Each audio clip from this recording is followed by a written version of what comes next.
आज भगवान भोलेनाथ की एक कथा में सुनाने जा रहे हैं। जो कथा को पूरा सुनेगा, पूरा क्या आधा भी नहीं सुन पाओगे और आपके जीवन में चमत्कार होने शुरू हो जाएगा।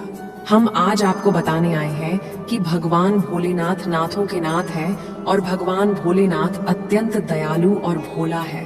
महादेव महादेव की जो सच्चे भक्त हैं कमेंट में जय महाकाल जरूर लिखें। महादेव जी से जुड़ने के लिए चैनल को सब्सक्राइब करें। आज की कथा भगवान स्वयं महादेव ने रचना की है। दोस्तों, आपका ज्यादा समय न लेते हुए हम वीडियो को स्टार्ट कर रहे हैं। जो भोलेनाथ का आशीर्वाद पाना चाहता है तो एक लाइक करके कमेंट में एक जरूर टाइप करें।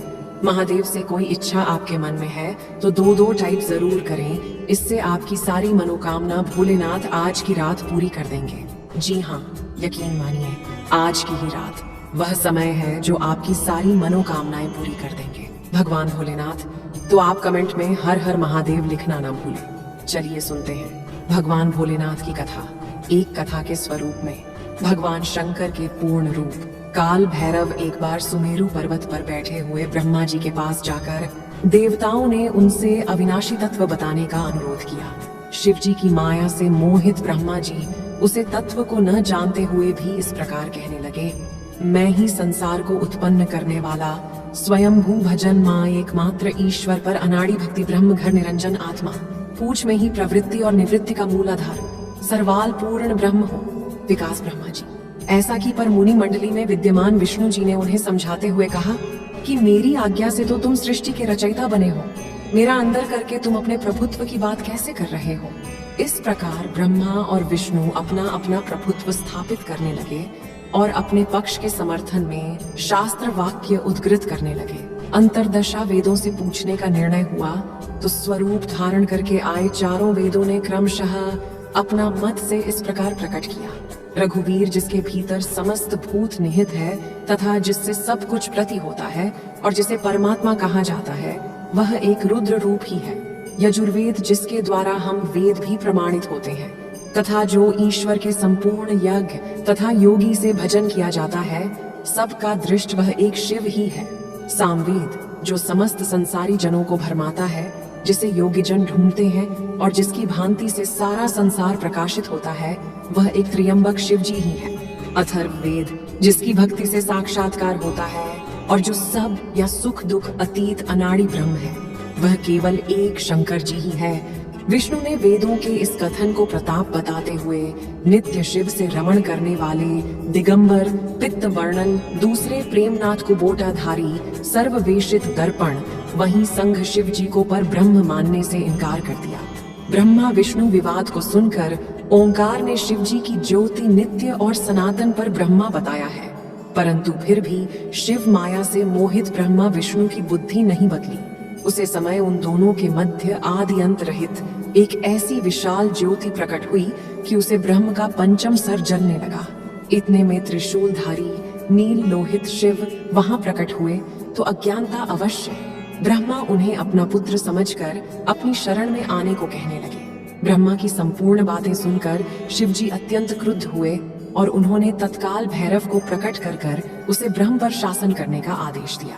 आज्ञा का पालन करते हुए भैरव ने अपनी बाईं उंगली के नख आकर से ब्रह्मा जी का पंचम सर काट डाला। भयभीत ब्रह्मा शत रुद्री का पाठ करते हुए शिव जी के शरण हुए। ब्रह्मा और विष्णु दोनों को सत्य की प्रतीति हो गई और वे दोनों शिव जी की महिमा का गण करने लगे। यह देखकर शिव जी शांत हुए और उन दोनों को अभय दान दिया। इसके उपरांत शिव जी ने उसके भीषण होने के कारण भैरव और कल को भी भयभीत करने वाला होने के कारण काल भैरव तथा भक्तों के पापों को तत्काल नष्ट करने वाला होने के कारण पाप भक्षक नाम देकर उसे काशीपुरी का अधिपति बना दिया। फिर कहा कि भैरव, तुम इन ब्रह्मा विष्णु को मानते हुए ब्रह्मा के कल को धारण करके इसी के आश्रय से भिक्षा वृद्धि करते हुए वाराणसी में चले जाओ। वहां उसे नगरी के प्रभाव से तुम ब्रह्म हत्या के पाप से मुक्त हो जाओगे। शिव जी की आज्ञा से भैरव जी हाथ में कल लेकर जो ही काशी की ओर चले, ब्रह्म हत्या उनके पीछे पीछे हो चली। विष्णु जी ने उनकी स्तुति करते हुए उनसे अपने को उनकी माया से मोहित न होने का वरदान मांगा।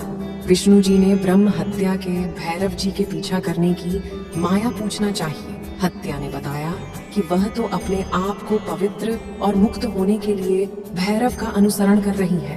भैरव जी जो ही काशी पहुंचे, यूं ही उनके हाथ से चिमटा और कल छूकर पृथ्वी पर गिर गया और तब से उस स्थान का नाम कपाल मोचन तीर्थ पड़ गया। इस तीर्थ में जाकर सभी दीप पिंडदान और देव पितृ तर्पण करने से मनुष्य ब्रह्म हत्या के पाप से निवृत्त हो जाता है। शिव और सती का विवाह दक्ष प्रजापति की कई पटरियां थीं। सभी पटरियां गुणवती थीं। फिर भी दक्ष के मन में संतोष नहीं था। वह चाहते थे उनके घर में एक ऐसी पुत्री का जन्म हो जो सर्वशक्ति संपन्न हो एवं सर्व विजयिनी हो, जिसके कारण दक्ष एक ऐसी ही पुत्री के लिए टैप करने लगे। तब करते करते अधिक दिन बीत गए तो भगवती अध्याय ने प्रकट होकर कहा, रहा मैं तुम्हारे तप से प्रसन्न हूँ, तुम किस कारण वशताक कर रहे हो। दक्ष ने तप करने का कारण बताया तो माँ बोली, मैं स्वयं पुत्री रूप में तुम्हारे यहाँ जन्म धारण करूंगी। मेरा नाम होगा सती। मैं सती के रूप में जन्म लेकर अपनी लीलाओं का विस्तार करूंगी। फलता भगवती आज्ञा ने सती रूप में दक्ष के यहाँ जन्म लिया। सती दक्ष की सभी पुत्री में सबसे अलौकिक थी। सती ने बाल्यावस्था में ही कई ऐसे अलौकिक आश्चर्य छलित करने वाले कार्य कर दिखाए थे, जिन्हें देखकर स्वयं दक्ष को भी विस्मयता होती रहती थी। जब सती विवाह योग्य हो गई तो दक्ष को उनके लिए वे की चिंता होने लगी। उन्होंने ब्रह्मा जी से इस विषय में परामर्श किया। ब्रह्मा जी ने कहा, सती अध्याय का अवतार है, आद्या आदिशक्ति और शिव आदि पुरुष है, अतः सती के विवाह के लिए शिव ही योग्य और उचित पर है। दक्ष ने ब्रह्मा जी की बात मानकर सती का विवाह भगवान शिव के साथ कर दिया। सती कैलाश में जाकर भगवान शिव के साथ रहने लगी। भगवान शिव के दक्ष के दामाद थे, किंतु एक ऐसी घटना घटित हो गई जिसके कारण दक्ष के हृदय में भगवान शिव के प्रति बैर और विरोध भाव पैदा हो गया। एक बार देवलोक में ब्रह्मा ने धर्म के निरूपण के लिए एक सभा का आयोजन किया था। सभी बड़े बड़े देवता सभा में इकट्ठा हो गए थे। भगवान शिव भी सभा में बैठे थे। सभा मंडल में दक्ष का आगमन हुआ। दक्ष के आगमन पर सभी देवता उठकर खड़े हो गए, पर भगवान शिव खड़े नहीं हुए। उन्होंने दक्ष को प्रणाम भी नहीं किया। फलता दक्ष ने अपमान का अनुभव किया। केवल यही नहीं, उनके हृदय में भगवान शिव के प्रति ईर्ष्या की आग जल उठी। वे उनसे बदला लेने के लिए समय और अवसर की प्रतीक्षा करने लगे। एक बार सती और शिव कैलाश पर्वत पर बैठे हुए परस्पर वार्तालाप कर रहे थे। उसी समय आकाश मार्ग से कई विमान कणखल की ओर जाते हुए दिखाई पड़े। सती ने उन विमान को देखकर भगवान शिव से पूछा, प्रभु यह सभी विमान किसके हैं और कहाँ जा रहे हैं। भगवान शुक्ल ने उत्तर दिया, आपके पिता ने बहुत बड़े यज्ञ का आयोजन किया है। समस्त देवता और देवांगनाएं इन विमान में बैठकर इस यज्ञ में सम्मिलित होने के लिए जा रहे हैं। इस पर सती ने दूसरा प्रश्न किया, क्या मेरे पिता ने आपको यज्ञ में सम्मिलित होने के लिए नहीं बुलाया। भगवान शंकर ने उत्तर दिया, आपके पिता मुझे बैर रखते हैं, फिर वह मुझे क्यों बुलाने लगे। सती माँ ही मन सोचने लगे। फिर बोली, यज्ञ के अवसर पर अवश्य मेरी सभी बहनें आएंगे। उनसे मिले हुए बहुत दिन हो गए। यदि आपकी अनुमति हो तो मैं भी अपने पिता के घर जाना चाहती हूँ। जमे सम्मिलित हो लूंगी और बहनों से भी मिलने का सॉफ्टवेयर मिलेगा। भगवान शिव ने उत्तर दिया, इस समय वहां जाना उचित नहीं होगा। आपके पिता मुझसे जलते हैं। हो सकता है वह आपका भी अपमान करें। बिना बुलाए किसी के घर जाना उचित नहीं होता है। इस पर सती ने प्रश्न किया, ऐसा क्यों। भगवान शिव ने उत्तर दिया, विवाहित लड़की को बिना बुलाए पिता के घर नहीं जाना चाहिए, क्योंकि विवाह हो जाने पर लड़की अपने पति की हो जाती है। पिता के घर से उसका संबंध टूट जाता है। लेकिन सती पीहर जाने के लिए है करती रही, अपनी बात बार बार दोहराती रही। उनकी इच्छा देखकर भगवान शिव ने पीहर जाने की अनुमति दे दी। उनके साथ अपना एक गांड भी साथ में भेज दिया। उसे गण का नाम वीरभद्र था। सती वीरभद्र के साथ अपने पिता के घर गई। घर में सती से किसी ने भी प्रेम पूर्वक वार्तालाप नहीं किया। दक्ष ने उन्हें देखकर कहा, तुम क्या यहाँ मेरा अपमान करने आई है। अपनी बहनों को तो देखो, मैं किस प्रकार भांति भांति के अलंकारों और सुंदर वेस्टर्न से सुसज्जित है। तुम्हारे शरीर पर मात्र बागंबर है। तुम्हारा पति श्मशान वासी और भूतों का नायक है। वह तुम्हें बागंबर छोड़कर और पहने ही क्या सकता है। दक्ष के कथन से सती के हृदय में पश्चात आपका सागर उमड़ पड़ा। वे सोचने लगे, उन्होंने यहाँ आकर अच्छा नहीं किया। भगवान ठीक ही कह रहे थे। बिना बुलाए पिता के घर भी नहीं जाना चाहिए, पर अब क्या हो, अब तो आ ही गई। पिता के कटु और अपमानजनक शब्द सुनकर भी सती मौन रही।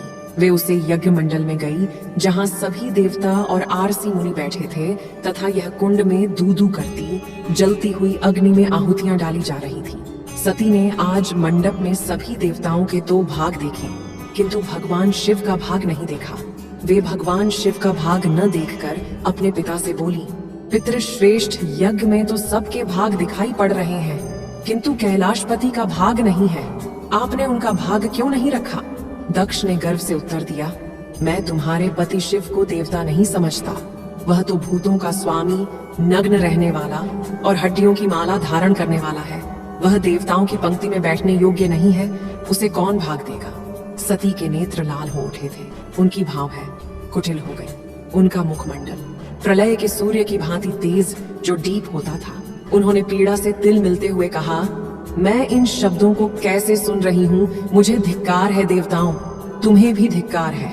तुम भी उन कैलाशपति के लिए इन शब्दों को कैसे सुन रहे हो, जो मंगल के प्रतीक है और जो क्षण मात्र में संपूर्ण सृष्टि को नष्ट करने की शक्ति रखते हैं। वह मेरे स्वामी है। नारी के लिए उसका पति ही स्वर्ग होता है। जो नई अपने पति के लिए अपमानजनक शब्दों को सुनती है, उसे नरक में जाना पड़ता है। पृथ्वी सुनो, आकाश सुनो और देवताओं तुम भी सुनो। मेरे पिता ने मेरे स्वामी का अपमान किया है। मैं अब एक क्षण भी जीवित रहना नहीं चाहती। सती अपने कथन को समाप्त करती हुई यज्ञ के कुंड में कूद पड़ी। जलती हुई आहुतियां के साथ उनका शरीर भी जलने लगा।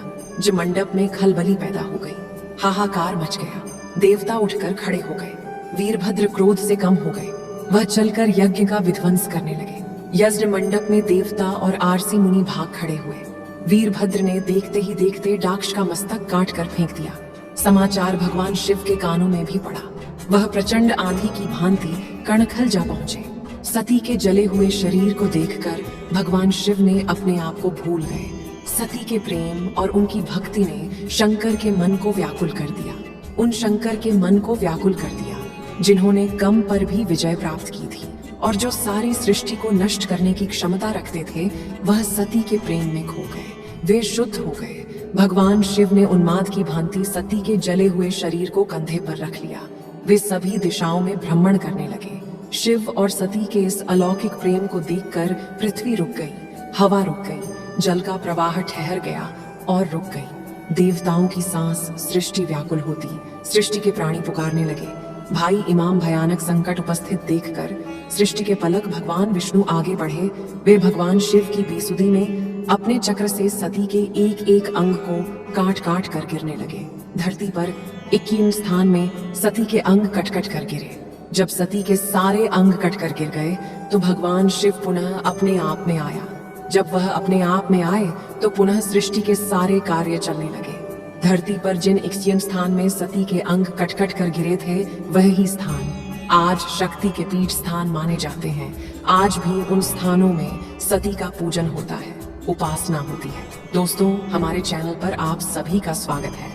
महादेव जी का आशीर्वाद प्राप्त करने के लिए हर हर महादेव टाइप करें। आपकी आत्मा महादेव जी से जुड़ने के लिए चैनल को सब्सक्राइब करें। इसे आगे देखें। इस संदेश में कुछ ऐसा है जो आपके जीवन में प्रचुरता प्रकट करने में मदद करेगा। कृपया इसे नजरअंदाज ना करें।